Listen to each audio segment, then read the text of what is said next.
warahmatullahi wabarakatuh.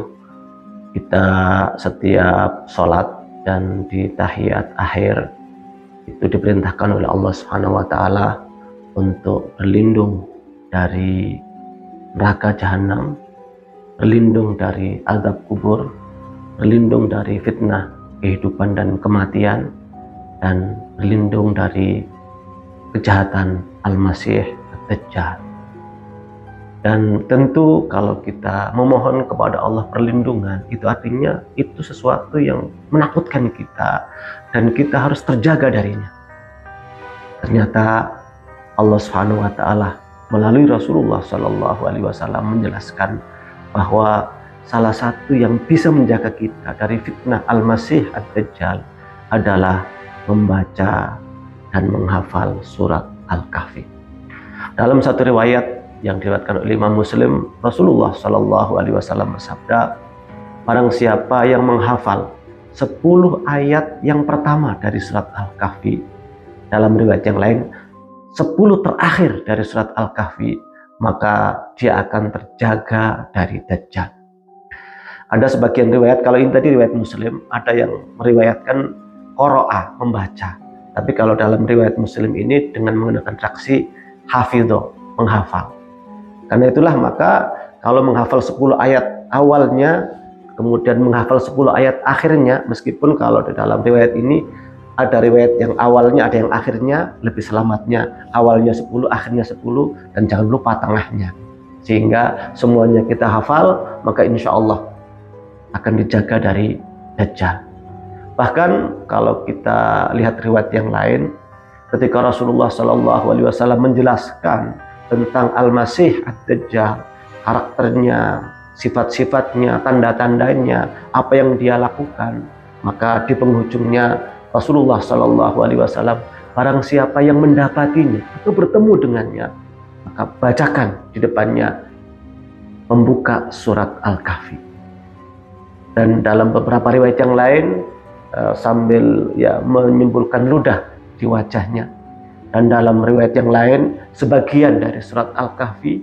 Namun pada intinya kalau dalam riwayat Muslim, siapa yang membaca di hadapannya pembuka surat Al-Kahfi, maka insya Allah dia akan selamat dari fitnahnya. Dan qadarullah, kalau kita lihat dalam beberapa penjelasan hadis-hadis Rasulullah Shallallahu Alaihi Wasallam, bahwa hari kiamat itu akan terjadi pada hari Jumat. Kemudian sebelum hari kiamat itu nanti akan muncul Ya'juj dan Ma'juj. Kemudian dijelaskan juga bahwa nanti penghujungnya akan munculnya Dajjal.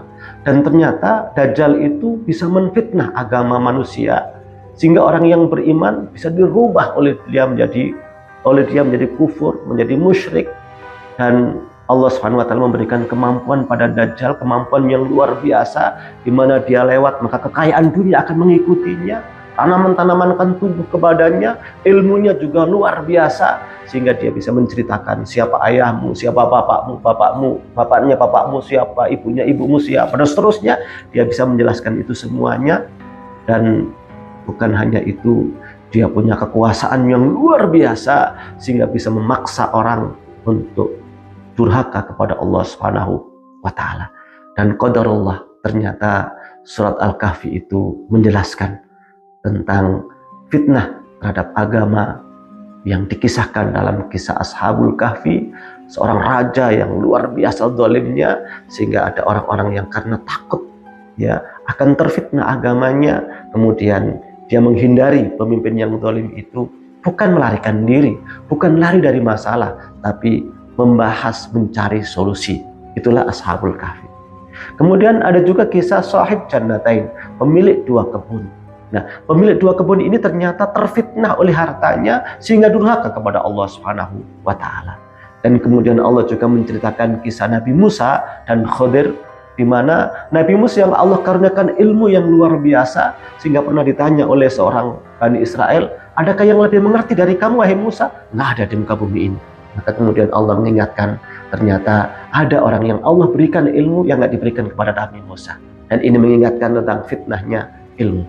Dan kemudian kita lihat juga dalam kisah surat Al-Kahfi ini adalah kisah Dzulqarnain yang punya kekuasaan luar biasa, dan kekuasaan itu untuk menjaga manusia tetap beriman kepada Allah Subhanahu wa taala. Namun ada juga manusia yang terfitnah oleh kekuasaannya. Dan ternyata keempat-empatnya itu ada dalam Dajjal, yang digunakan semua itu memaksa manusia untuk durhaka kepada Allah Subhanahu wa taala. Karena itu bacalah surat Al-Kahfi. Mudah-mudahan dengan membaca surat Al-Kahfi, mengkajinya dan menghafalnya, Allah akan menjaga kita dari fitnah Dajjal. Dan itu janji Allah Subhanahu wa taala melalui Rasulullah sallallahu alaihi wasallam. Assalamualaikum warahmatullahi wabarakatuh.